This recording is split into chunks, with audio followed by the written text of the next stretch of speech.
लग चुका। अभी मैं इसको जो फाइल करूँगा वो आपको दिखाता हूँ कि किस तरीके से फाइल करके मैंने इसको रखना है।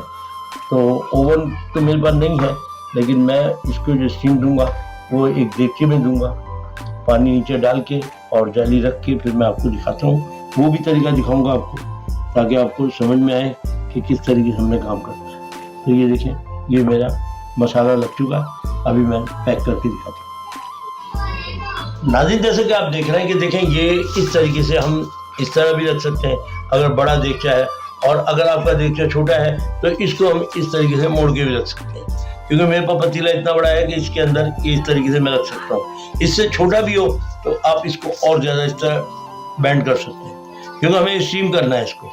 तो अब ये देखें कि मैंने इसको इस तरीके से ये रख दिया है रान को, और ये देखें मैंने इस तरह लेग है ये, और ये देखें मैंने इस तरीके से इसको